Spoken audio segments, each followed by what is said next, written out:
I'm David Adkins, the Executive Director of the Council of State Governments, and it's my pleasure to welcome you to this first session, this webinar, that will be kicking off CSG's Growth and Prosperity 2.0 Summit, a convocation of state leaders from around the country via technology to discuss some of the most pressing issues facing state leaders today.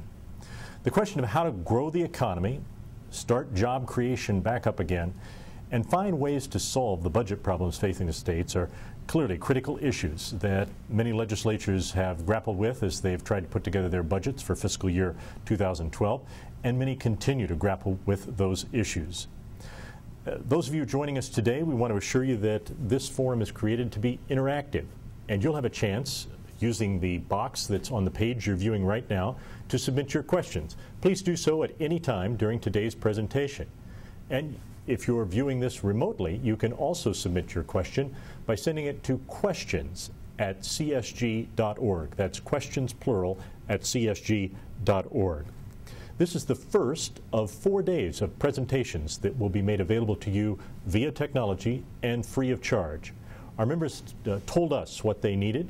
Being a member-driven organization, we decided to bring these presentations to you. And let me just review some of those that are coming up in the week ahead. Following this session at 3 o'clock, another webinar will be hosted that will feature how the federal government is going to be dealing with the transportation reauthorization, clearly a big issue for the states and one that has languished at the federal level. Then tomorrow at 1 o'clock, winning strategies for job creation and business attraction will be the focus of a webinar, followed at 3 o'clock by how states can create a culture of entrepreneurship, hosted in partnership with our friends at the Kauffman Foundation. On Wednesday at 1 o'clock, increasing global competitiveness through collaborative education and workforce development efforts, followed at 3 by encouraging American innovation and competing in a global economy focused on the issue of health care. Then on Thursday, April 14th, the original broadcast at 1 o'clock of challenges to state revenue structures and responses to revenue reductions. And our final webinar offering at 3 o'clock on Thursday the 14th, The Future of Federalism, State-Federal Relations in an Era of Austerity. We believe that this broad array of offerings, whether you join us for one or all of these sessions, will help achieve our goal of empowering state leaders to have at their hands the resources, information, and innovations they need to be more effective, ultimately, hopefully, creating excellence in state government. Now, kicking off today, we have a great session planned for you, and one that does what we want to do in the course of these webinars, expose all of you to thought leaders in the field. Zachary Karabell is our special guest today for this keynote presentation kicking off this webinar series and our summit. He's the president of River Twice Research, where he analyzes economic and political trends. You may have seen him on CNBC, CNN, or read his work in Time, where he's a regular columnist. He's also contributed to such publications as the Wall Street Journal, Newsweek, Washington Post, and the New Republic. He has a PhD from Harvard and was educated at Columbia and Oxford. He's published a number of books, 11 of them in fact, including the most recent, Sustainable Excellence, The Future of Business in a Fast-Changing World, and Superfusion, How China and America Became One Economy and Why the World's Prosperity Depends on It, published in 2009. Interesting for those of us, particularly in my case coming from Kansas City, a book called The Last Campaign, How Harry Truman Won the 1948 Election. Well, Harry Truman faced a lot of odds in the transformations that were occurring in 1948 in post-World War II America. Those transformations seem equally palpable today, and state leaders are facing tremendous, tremendous challenges. Today we hope to delve more deeply into the issue of unemployment in America, and in a recent Time magazine article, Zach talked about how the United States will have to first accept and then grapple with the emerging trends of structural unemployment. Interesting to reframe some of the mega trends that are influencing the way in which this economy is behaving. So we're coming to you from our Eastern Regional Office in New York City. As many of you know, we have 4 regions in the Council of State Governments, and today we're in our New York offices, where Zach Karabell was kind enough to join us. So with that, let's turn it over to Mr. Karabell, and thank you for being with us. Well, thank you so much. Thank you for the introduction. Thank you for all of your time today. It may be virtual time, but it is time nonetheless. just by way of a little bit of background, when I think about what's going on in the economy and when I think about what's going on in the world today, I come at this from both the perspective of someone who has managed a business and is an investor in the markets and thinks a lot about the relationship between companies and the economy and the global economy and governments, and also someone who's written and tried to analyze this, putting on my thinking hat versus my doing hat. But in many respects, all of this is informed by also very much being involved in the world of business and to some degree the world of politics today. I want to talk a little bit about the job situation in the United States as I see it now, and then a little bit more about the warp and woof of today's economy and what one can expect in the years ahead. Obviously, this has been, sitting here right now, a dramatic few weeks, at least from the perspective of Washington and budget debates and coming down to the wire as to whether or not the federal government would or would not be shut down. I was actually wondering whether or not we would have the webinar today, although I realized it didn't pertain as much to state and local governments, but at least we don't have to have that particular discussion today with the federal government closed, because that would have obviously clouded the whole issue. I think what is interesting, at least from the perspective of state and local government employment in the United States, has to do with some of these roiling currents that I'm sure all of you are much more aware of and much more tuned to than many others, and that has to do with these continuing battles about state budgets and employment, which we saw most dramatically in what happened in Wisconsin over the past few months with the governor's attempt, and successful attempt in many respects, to weaken the power of state unions as a way of what he perceived was forcing the debate about the government budget and the impasse over fixed spending caused, in the view of the governor, by state employees and unions. And obviously this is a set of battles that's playing out in multiple states throughout the union. What's interesting from my perspective is the way in which this played in kind of public consciousness, because while this was certainly a story about unions and state budgets, at the end of the day, a lot of the emotions behind it was really a story about jobs. And if you listen to what most people are saying today about politics, about government, and about the country as a whole, the number one concern is jobs, and whether or not what remains a very stubborn and high rate of unemployment is going to remain a stubborn and high rate of unemployment, or whether or not, as we see economic activity, at least statistically, improving, whether there will be also a commensurate improvement in jobs and employment. As many of you know, the unemployment rate has been moving down from its height of about 6 months ago, and now the official unemployment rate stands at 8.8%. But I think many people perceive that in many respects understates the severity of the unemployment problem, in part because it doesn't speak to the underemployed, and it doesn't speak to those who are either marginally attached to the workforce or who have completely dropped out of the workforce. And there, if you really added that bucket of people together, you have an unemployment rate nationally that's more in the high teens. And then if you factor in the fact that many of the jobs that have been created over the past year, and there have not been many, have been lower income jobs, and you know, there are many tens of millions of people who are employed and therefore show up as employed, but at a wage level that, while it statistically puts them above the poverty rate, which is an incredibly low $13,000 or so per person, you know, I think there have been surveys that have been done that show that really, unless you're earning between $30,000 and $40,000 a year in most parts of the country, particularly with family, you simply don't have enough money to meet your essential needs. And by essential needs, we're talking about food, clothing, shelter, and medical care. So there are many people who are struggling to meet those essential needs, even with an already high unemployment rate.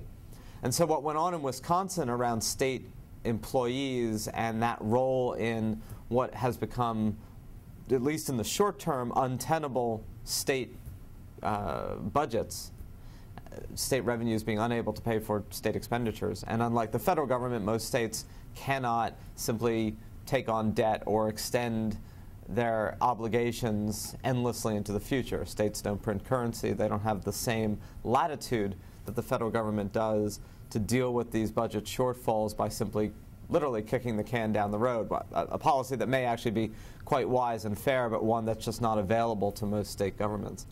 And again, so I think a lot of what went on in Wisconsin had to do with this churning fear and concern about the nature of employment in the United States going forward, which is one of the essential litmuses of what do people feel about the nature of this economy, and in fact, what is the nature of the American economy going forward. Just by way of contrast, state and local employment in the United States is about 15 million jobs in toto, out of a workforce of about 140 million. So it represents something on the order of 12%, give or take, of all jobs in the United States. But the real differentiator is not those jobs, and about half of those are educational, half of those are teacher or support for education. It's that state and local government jobs remain jobs that come with a level of benefits that most American corporate and private sector jobs had until the 1980s or so, but increasingly do not. So I think one of the most dramatic aspects of this is that only 20% of private sector jobs today have a pension plan, have a defined benefit plan that comes with the employment. 80% of state and local government jobs come with pension plans, and with health insurance plans that are significantly more embracive of needs and have much lower deductibles than private sector jobs. And I think that aspect of state and local government, combined with the difficulty of firing, meaning most private sector jobs are at will and can easily be terminated, whereas most public sector jobs, it's much more complicated. The employment cycle is much more inelastic, which certainly benefits workers, but is in real contrast to the private sector, where most companies can terminate at will without cause. And so some of the animus that people are seeing towards state jobs, and this is now state after state after state, right? It's in Ohio, it's in New Jersey, it's in California. You're beginning to see some of the percolation of this in New York State. It's certainly in Florida. I think has to do with the perception that state, local, and federal, absolutely, government jobs carry benefits and security that private sector jobs do not. And the way people react to unfairness is usually with anger. I mean, that's just part of human nature. So whether or not this is the correct response, whether or not there should be this roiling discontent, it is simply indicative of the fact that far more people today in the American workforce do not have these benefits and experience even employment with a great deal of insecurity, because with employment comes some level of health care benefits. With unemployment comes the absence of them. That also explains, I think, a lot of the emotions that surround health care reform and health care pricing. And if you thought that the debate over Obamacare, as it's derisively known, or over the health care reforms, as it's non-derisively known, if you think those debates in 2009 and 2010 were intense, emotional, and acrimonious, I think we're going to see an even more intensified round of this in 2011, 2012, as Congress turns to debate what is now on the table of a full-scale reform / ending of Medicare and government health care as we know it, as a way of addressing budget problems. So, all these things are intensely emotional, but it certainly spells, I think, a lot of pressure on state and local employees and on federal employees. Right, so I mean, if you think about the way in which previous recessions over the past 60 years have played out, unemployment has certainly spiked as recessions have intensified, but really very quickly, within 12 to 18 months of those ending, employment has improved dramatically.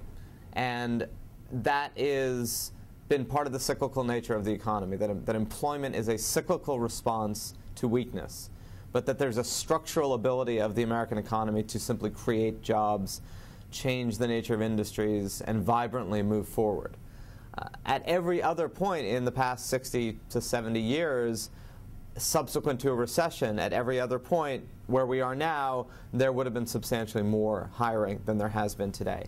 And I think we need to begin to have a serious discussion about whether or not this is simply a slow and sluggish job creation following a recession and a financial crisis, although, frankly, the recession itself was not more dramatic than many other recessions. And I know that can strike people as startling given the intensity of the fear around the financial crisis of 2008, 2009.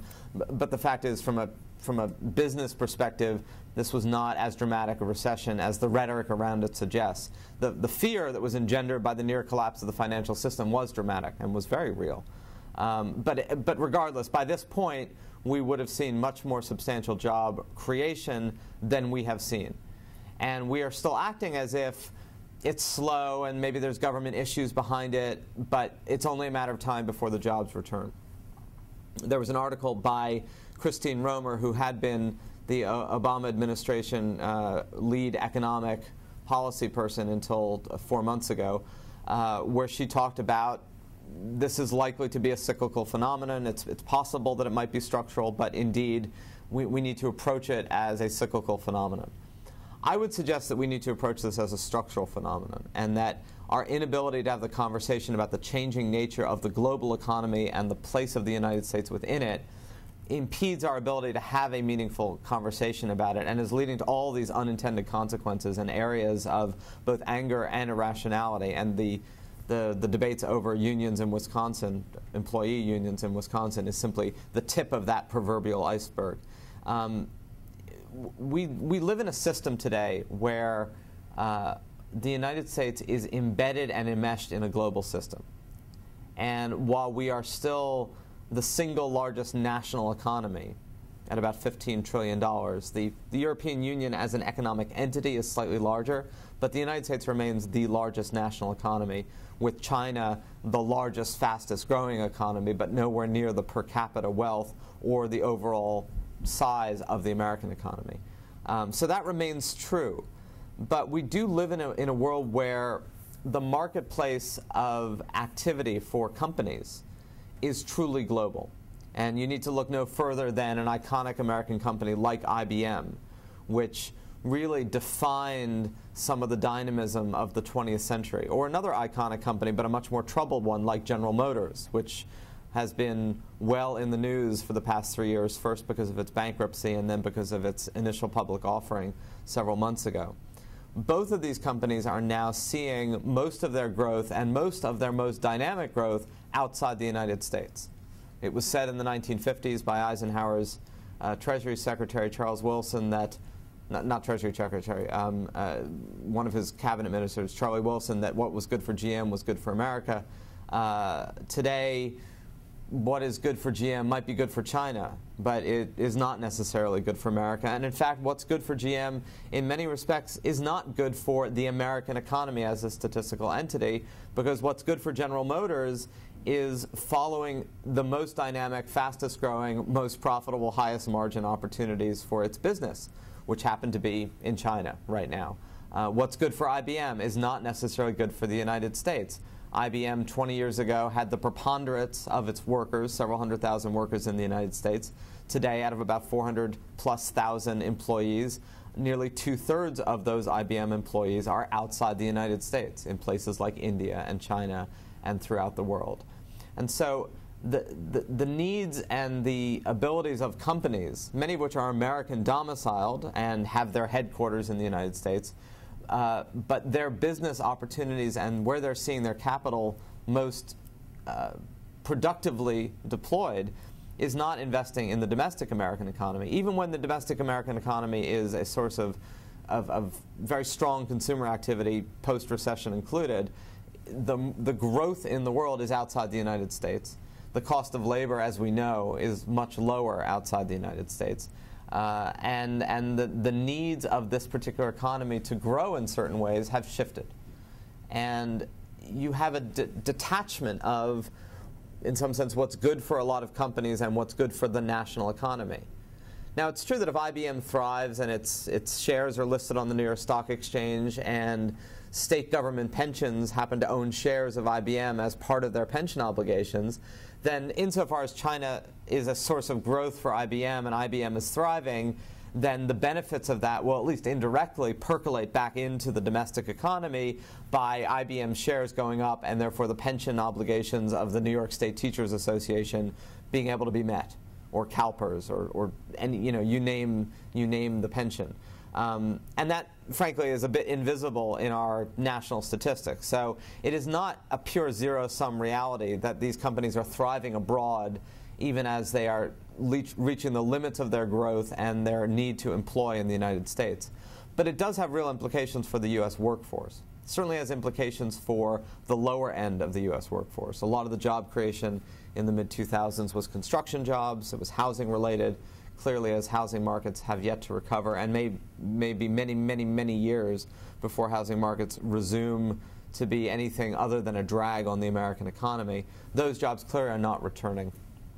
And most jobs that require basic manufacturing are not best done in an economy where the wage scale is simply not competitive with what it is in the rest of the world. That doesn't mean that manufacturing jobs are not competitive in the United States. In fact, the United States manufacturing output has not declined along with manufacturing jobs, so that 11 million manufacturing workers today make far more than about 25 million manufacturing workers made in the 1960s. And the share of output for U.S. manufacturing remains about what it was 40 years ago, even as the share of manufacturing employment has dramatically decreased. Some of that is, yes, lower cost competitors, whether it's China or Mexico or elsewhere, have undercut the U.S. manufacturing base. But some of it is, frankly, that we have become far more efficient in our manufacturing.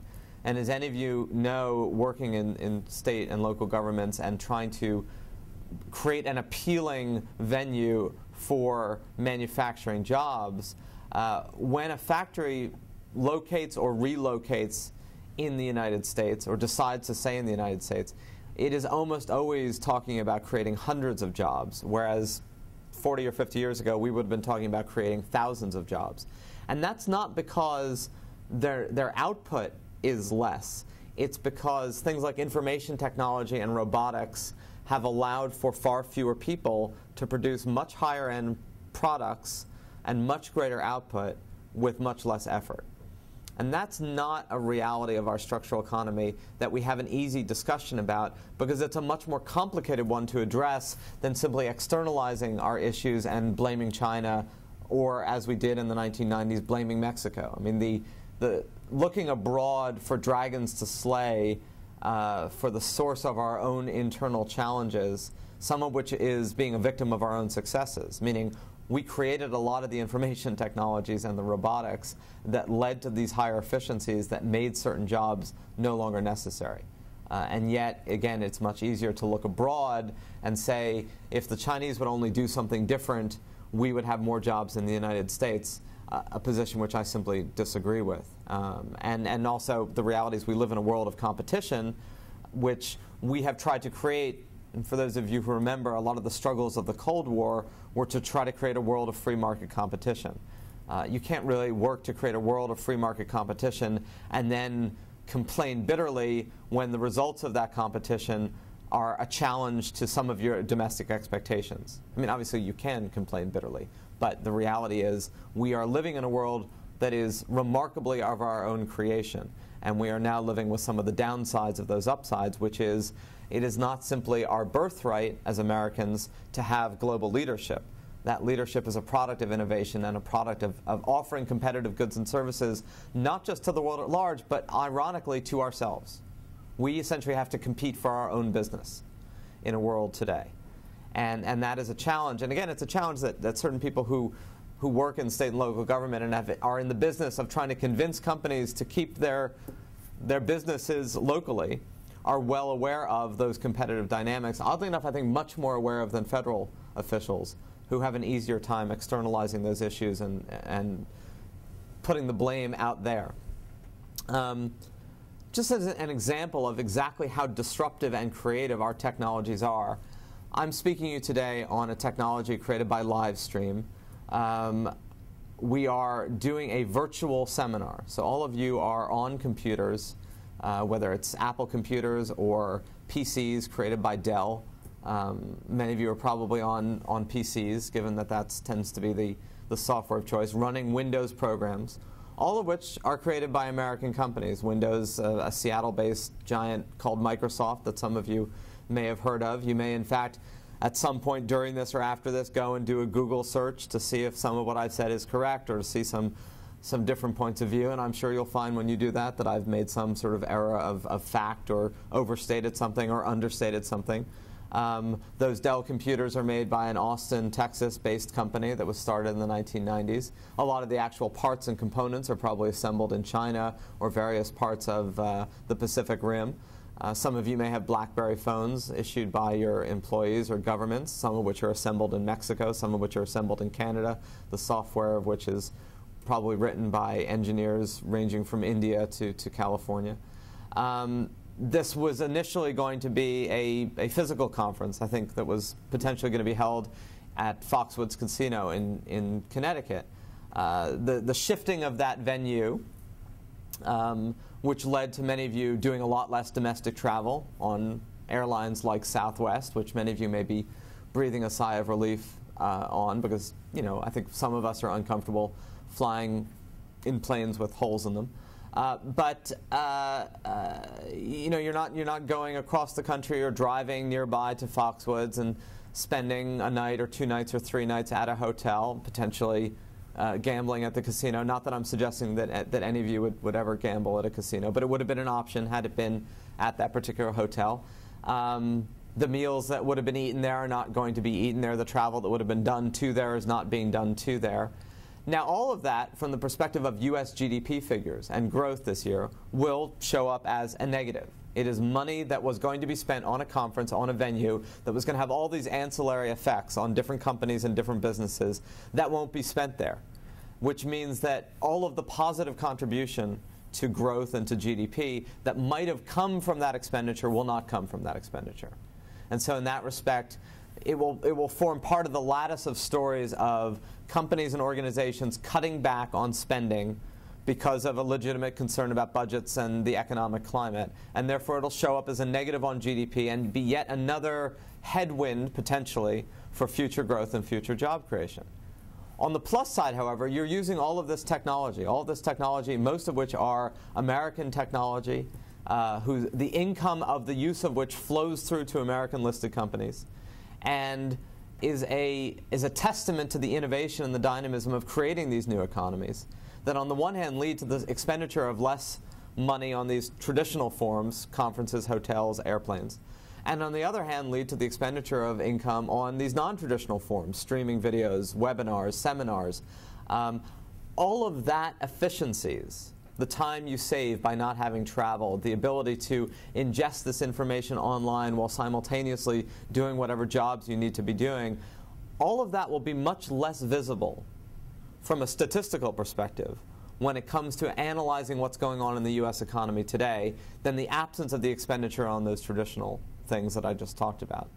And in many ways, that's a problem with both how we measure and how we view economic activity today, because we're acutely aware of the things we're no longer doing, of the products and services that we are currently not making, of the jobs that no longer exist, and the breakdown of old economies that began in the 1970s with the beginning of the Rust Belt and has continued almost unbroken for the past 40 years of a waning of a traditional 20th century industrial economy. And while there have been all these inventions and creations of information technologies, their employment and their effects on our economic activity are much more difficult to calculate and are often invisible when we look at what's going on statistically. This is true of our trade statistics. While if an Apple iPhone is made in China and is then shipped to the United States and sold in Apple stores or other stores throughout the country, it's going to show up as a U.S. import from China, even though much of the benefits of that iPhone go to Apple and therefore might go, again, to a state pension plan at CalPERS or Apple shareholders, or go to the workers who work at the Port of Long Beach, the unionized workers at the Port of Long Beach, the stevedores who unload those container ships, who have had record volumes over the past year. at the Port of Long Beach and are thereby employed by something that's showing up as a trade deficit, or the workers of CSX Railroad who ship the containers across the country, or the stores that then sell those goods that are benefiting from that economic activity. All of that's invisible in our trade statistics. So we're paying a lot more attention to certain things than we are to other things. I think in conclusion, part of the point of that is we are facing a real disruptive economy, and we are potentially facing longer-term structural unemployment because the lag between how these newer technologies and productivities create opportunities, they do so at a much more at a much different pace than job destruction is occurring in traditional industries. So while it may be true ultimately that employment is created by these disruptions, it's not a one-to-one exchange whereby the old economy continues to break down, but the pace at which this new economy creates new things is not a one-to-one pace. And we could be in for a very long period where there are many people who are left in that gap between areas that are thriving and affluent and areas that are breaking down. And when I'm talking about many people, we're talking about tens of millions of people in a country of 309 million people according to the last census. And if we fail to address those tens of millions of people, whether it's 60 million or 90 million, 50 million or 100 million, it's a significant portion of a populace. And its ripple effects in terms of creating insecurity and uncertainty amongst the rest of the populace being even more substantial. If we fail to address that structural reality and just pretend, oh, as GDP figures come back as this numerical construct, jobs will just sort of magically flow, we're going to be left with all of these cross-currents of anger and distrust and uncertainty, which will manifest in things like budget debates and union questions in ways that do not allow us to act with urgency and deploy capital where it's needed. We're not even considering, for instance, some of the aspects of the New Deal that are less of a debate that worked, which is if you're going to pay people not to work in the form of massive unemployment benefits, why not pay people to work? We're spending the money anyway, but we're not having a debate about are we spending that money constructively, because we want to pretend that that money is only temporary as the economy creates jobs. And I think it behooves us to allow for a world whereby we are a dynamic economy and a dynamic country, but we are hardly the only driver of global growth, where we are a profoundly rich and affluent market, but we are hardly the only market, and where we need to be competitive in this world today in order to remain affluent. That change is not necessarily a function of our failures, it is in some respects a function of our successes, but increasingly if we are unable to act with urgency, deploy capital with dynamism, and think about that global landscape, our plight will indeed be a function of our failures because we're unable to address some of these issues that have been created today because we remain locked in frameworks that no longer fit the present. I remain structurally hopeful and convinced that we have it within our capabilities to address these issues, even as there seems to be a paucity of evidence of us doing so. And I think many of the debates over government spending and budgets, while they speak to an awareness that we can't continue to function as we've functioned, fail to speak to the fact that this remains an amazingly affluent society with incredible resources. And that, as any company will tell you, you cannot cut your way to profitability or affluence. That too much focus on purely budgets rather than focus on how are we spending the money we're spending and are we spending it the most productively for future employment and future dynamism. Too much discussion of paucity and too much crying of poverty will in time make those things true even if they are not true today. So I know this is a challenging time to be a member of government, particularly when government is a lightning rod of both criticism and fears. But it's also, I think, a profoundly exciting time to be able to demonstrate to people that we have within our capability to solve problems. We simply need to think about what those problems are and identify them more realistically. I want to thank you for your time. Technical glitches notwithstanding, this remains an incredible series of technologies. And I think we are now open for questions. Great. Thank you, Zach. I think I want to delve in a little to the themes you talked about a little bit in terms of, in the past, recessions and unemployment have been cyclical. As economic recovery kicked in, unemployment went down. And that would be the paradigm most state leaders would be thinking about in the course of this particular recovery. And because of that, their tools that they would apply, the public policies that they would implement, would probably mirror those of past recessions. And yet, they no doubt have to be frustrated that they don't seem to be working. This is a growth and prosperity summit. What we've learned in this economic recovery is that there can be growth, and with profits at many companies now being registered, there can be increased profitability and prosperity for many American firms, while unemployment remains hovering right around that 9 and 10% mark. So instead of a technical fix, technical leadership that says, let's apply this program and solve the problem, it really is an adaptive challenge. It requires state leaders to think in new ways about how to apply public goods and services and resources to effectuate structural change. Would you say that the government is well positioned to help lead us into solutions that will address that structural problem?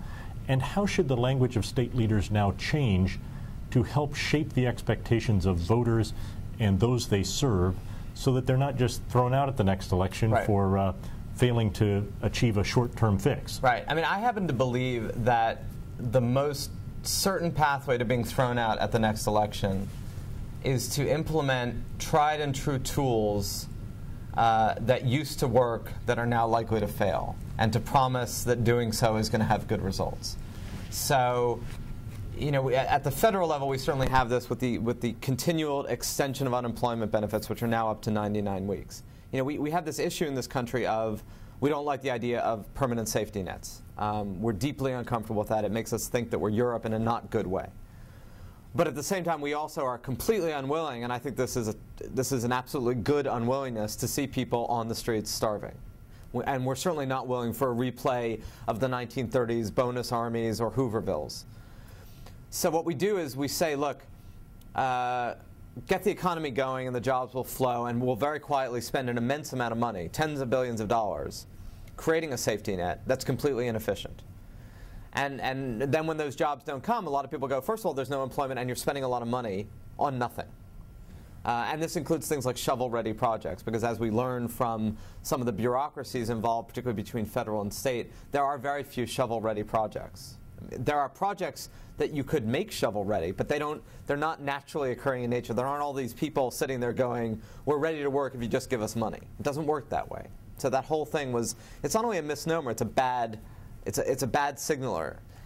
I certainly think state governments are in a remarkably good position to lead the way here. And I think one of the reasons why some of the state governors that are attracting attention is that if you look at people like Governor Christie in New Jersey, and I'm not partisan here, I'm trying to speak to this purely as an observation as to what seems to be having public traction, that those who acknowledge that there is an issue that is not simply going to go away by technical means cyclically are actually meeting with greater public resonance. Meaning those who simply say, look, we're facing a real challenge here. And it's a serious one that isn't just going to go away as GDP numbers go up. And I think we're going to be faced, by the way, for the next 2 years with a remarkably complicated problem of pretty good national GDP numbers and very poor employment. Meaning the economy is going to look good when we talk about the economy. And part of that is a problem of, you know, all that the GDP is a statistic that was created during World War II and the Great Depression to measure something called output. It doesn't speak to what any one individual is doing. It's a very big average. But we use it as a political litmus. So first of all, governors and state governments that say, look, this isn't going away. This is a problem. Now, I think part of the, you know, again, my take on this, and this is a controversial one, is that you cannot cut your way into future health. That all the austerity and all the trimming in the world is not, by restoring fiscal balance, going to restore jobs and create economic dynamism. Quite the opposite. And that there needs to be a better discussion of the issue is not spending per se, it's how that spending is being channeled. Now, unfortunately, when you channel money ineffectively, a la unemployment benefits, and it doesn't yield results, you've given ammunition to those who say government should not be spending that money. Because, you know, surely if you spend money badly, you have lost much of your right to claim that you know how to spend it. And I agree with that. So it's a very thin ice that most state governments and any government is treading on, because they have so ineffectively spent the money they have. They have lost some of the ability to say, look, we can channel capital productively along, obviously, as one element of a much more complicated economy that is increasingly beyond the control of any government to steer purely. And I think, admitting a degree of government can only be one element of this framework, because governments do not control a lot of economic activity and can't. Just a reminder, if you have a question for us that you'd like to submit, you can use the talkback box that is on the screen that you're watching this webinar on, or you can send your question to questions@csg.org. Just email it to questions.csg.org. We do have a question from a representative from Massachusetts who's very much interested in getting your take on, given the global economy and where jobs are being created, where intellectual capital is finding its greatest reward. How would you advise state policymakers they should be investing in public education, both from Head Start all the way through doctorate degrees? It's clearly been a differentiator for the United States, having publicly funded research universities.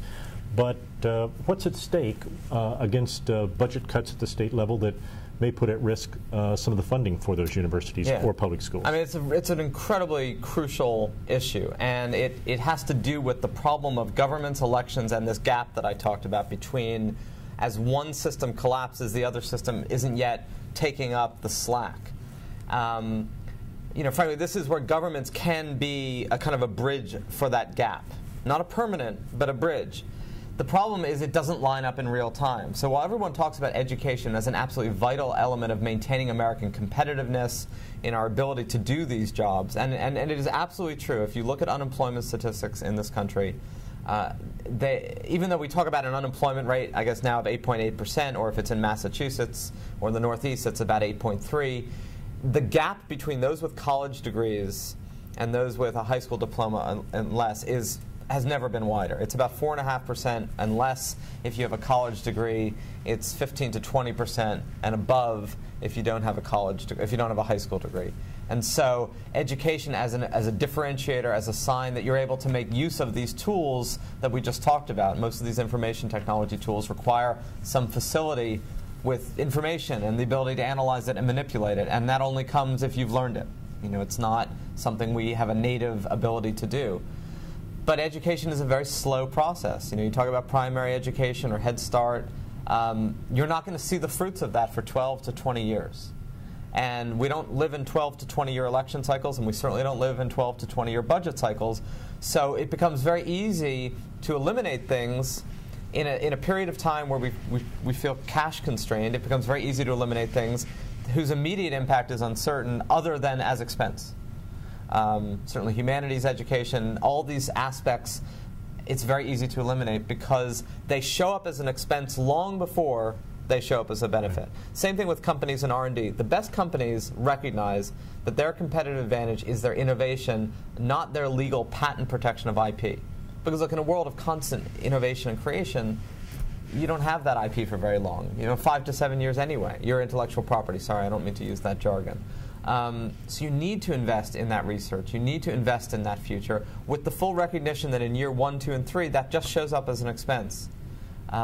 But we need to make that case much more cogently to people, and we need to communicate that much more cogently. Otherwise, it just shows up as an easy thing to cut. As you think about the future, looking at the economy, one of the clear challenges is the demographics, that Americans are going to get older in large numbers. Right. And entitlement programs tend to be focused primarily on expenses incurred later in life, whether it be healthcare costs or Social Security costs, just both in terms of the amount per capita and the number of people that will be seeking out those benefits. As you think about the fact that many of these entitlement programs are shared commitments of the federal and state government, what advice would you have for state lawmakers as they think about the future of the economy and growing their economies and enhancing prosperity against this backdrop of, frankly, unsustainable government entitlement programs? So first of all, obviously this can vary greatly state by state, because some states are in somewhat better fiscal positions, some states are in much better demographic position in terms of their youth curve versus their aging curve. And for those of you who haven't, studying the recent results of the census is very illuminating in that, unlike most developed affluent countries in the world, Japan being the most extreme example, but it's certainly true of Germany, it's true of Italy, it's true of France, it's true of Great Britain to a certain degree, the United States is the only developed affluent country in the world that is not facing the same severe demographic issues, partly because of immigration and because of the nature of various populations in the United States are in fact having more children, and we are still a stable and somewhat growing population. That is a benefit for the American economy going forward, even though it's also going to create huge amount of change internally as the ethnic composition of the United States continues to shift from a predominantly Caucasian white majority to what really is an absolute melting pot. I think within the next 15 years, we're reaching that inflection point where we will no longer be 50% Caucasian or white. A lot of that's self-defined, but I'm just reading from the results of the census. But that does create a little more latitude in terms of the fact that most of our entitlement programs are kind of they're not really, as we know, there's no Social Security Trust Fund. It's a government IOU. It's mostly as a pay-go system, whereby the young are essentially paying the benefits of the old. The problem is that in order to force change, you have to politicians believe they have to create apocalyptic future scenarios of budget shortfalls. The problem is that all apocalyptic scenarios that have been made in the past have never come true. So there's a degree of, if you're going to make an apocalyptic scenario, don't set a date and make it really far in the future, because they usually don't come true. And I'm a little worried that we're overdoing it now with the, we will go broke. I mean, I know that's very popular now to believe and to say that there's an impending collapse in 2020 or 2015, but in reality, really, nobody knows what's going to happen in 10 years. I mean, nobody could have predicted these information technologies, productivity, the rise of China 15 years ago. Nobody knows what the situation is going to be in 2025. And so I think governing officials would do better focusing on some of the inefficiencies which are massive in the present, rather than overdoing it with the future scenarios. Because the fact is, if you overdo with the future scenarios, the minute things start to get a little bit better economically, those lose traction. And therefore, you really haven't acted. Whereas if you say, look, regardless of whether or not we're going to go broke in 2025, we have a lot of untenable issues now. We waste a lot of money on healthcare in the way we disseminate it. We waste a lot of money on education. We could use this money much more efficiently. I think you'd have a stronger argument. But of course, easy for me to say sitting here, harder for all of you to do sitting where you sit. Zach, we've got a context question. Oftentimes, state lawmakers are citizen legislators. They don't necessarily have a background in economics, but are thrown into deciding budgets and spending billions of dollars. One from Rhode Island and one from Washington that are essentially asking the same question, but both looking at their economies for their state in an international perspective. What measures should a state use to view the health of their particular economy in this global context? And the other from Rhode Island essentially is trying to say, how should they conceptualize a state economy? Is it part of an international economy now? Is it really make no sense to talk about a state domestic product anymore? It's just not a factor of a unit of measure that makes any sense. So maybe you could help us understand how they should conceptualize their own economic challenges. No, I mean, it's a very good question. And I would say yes, a state domestic product has increasingly less meaning in a globalized economy where supply chains are everywhere. Obviously, a state like Rhode Island is more challenged economically now than certain other states that have some of the highest unemployment in the Northeast. I would say that the difference, of course, remains that so much of state budgets still are woven into federal budgets, and how much goes out versus how much comes back within this system of payments and remittances from the federal to state level kind of complicates the picture. But still, and most people who live in those states aren't aware of that. Most people who work in those governments are acutely aware of that. I would say that states and local governments have been far more creative in thinking about the world than the federal government has been, and then the federal bureaucracies have been, and that remains one of the strengths of those is the ability to conceive of an experiment about how to problem solve in ways that the federal government really is almost the last to do. It's not just wooing business. I mean, we've seen this, interestingly enough, under the rubric of all this tension with China. Many states have been aggressively wooing Chinese companies to locate production facilities in those states. And have found, in fact, that there are many Chinese companies that wish to do so. They have capital to deploy. They have markets they wish to tap. And conditions can be created that makes that very attractive. That's employment enhancing. You know, you would never know that given the rhetoric of the U.S. versus China that we speak about at a national level, but states and communities that have said, look, we need to attract capital and jobs to our area. And we need to find reasons for it to be here when it could otherwise be anywhere. And we can't keep looking at this in national terms because we live in a world where there's such amazing opportunities being created globally. I mean, one thing that we need to remember is that while the United States is as challenged as it's been in our lifetimes, we are living globally in a period of the most immense wealth creation and the most middle-class emergence that the world has ever seen. That's an immense potential to tap into. You know, it's not as if the world is struggling and we're struggling. The world is thriving, and the United States is trying to reorient its place within it.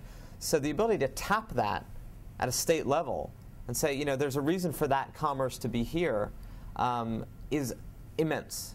And that world is getting more and more expensive. And the United States remains affluent. So we both have markets and potential and infrastructure.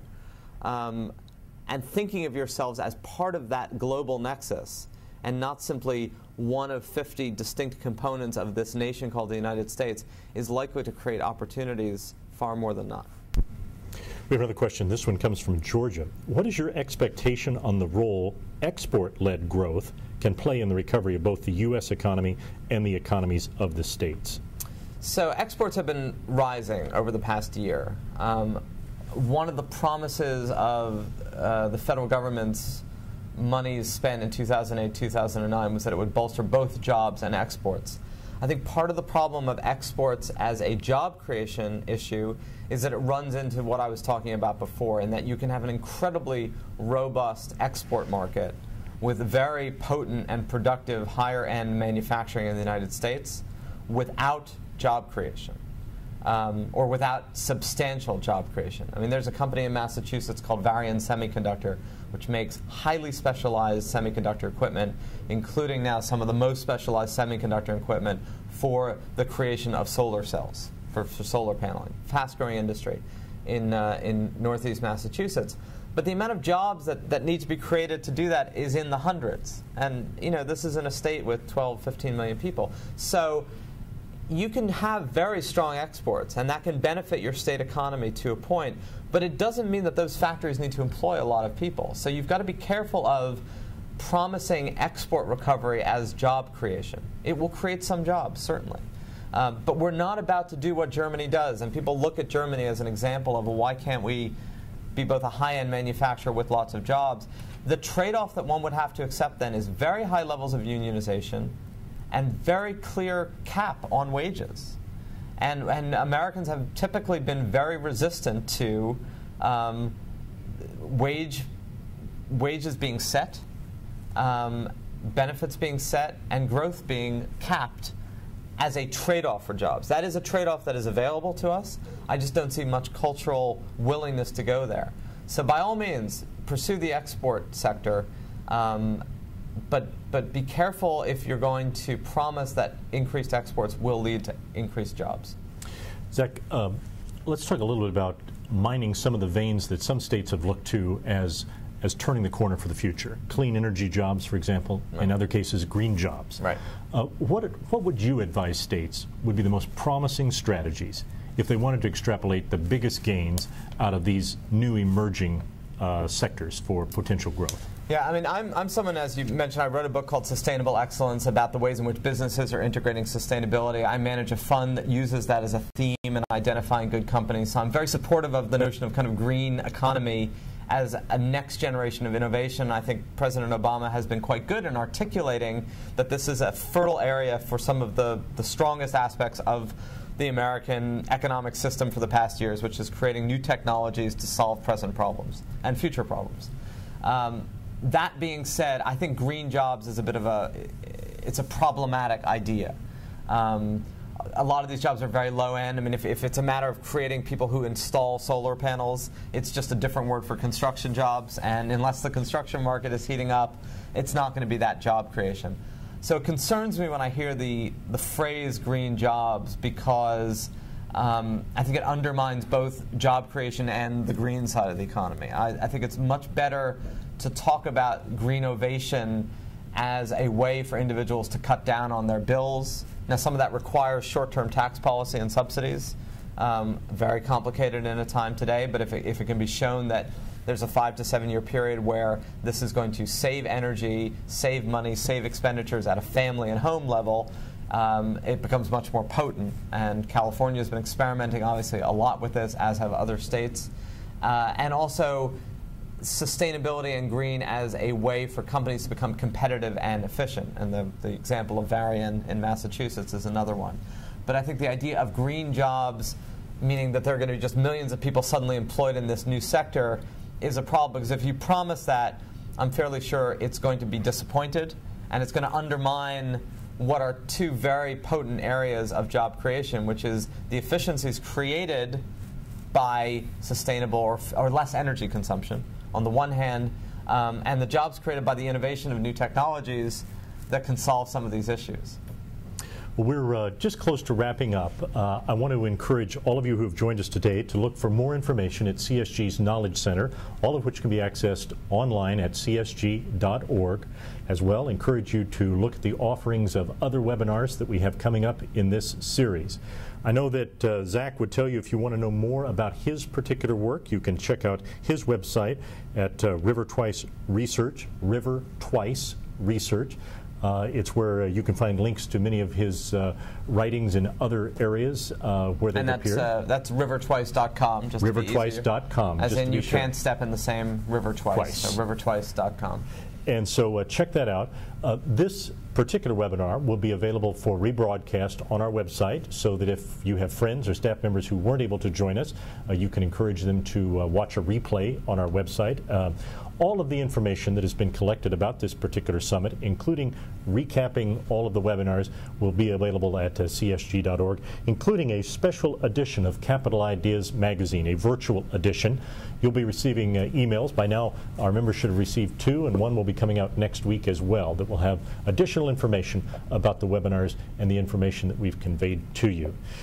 One last question to you, though, Zach. As you think about the shorthand, many of our listeners here are going to be policy wonks, state leaders who are interested in following the trends and knowing more. As an economist, as someone who's blogging and observing and making commentary on what's going on, if you had to say to them 1 or 2 resources you consistently use that they may not have heard about, or perhaps might have heard about, but you find it really, really useful, what would be your cocktail napkin advice to them to continue to chart the information you've talked about today, and to just have access to information that you find particularly helpful, well digested about the economy? So one is very odd and very simple, and that is, I would pay attention to the price of iron ore.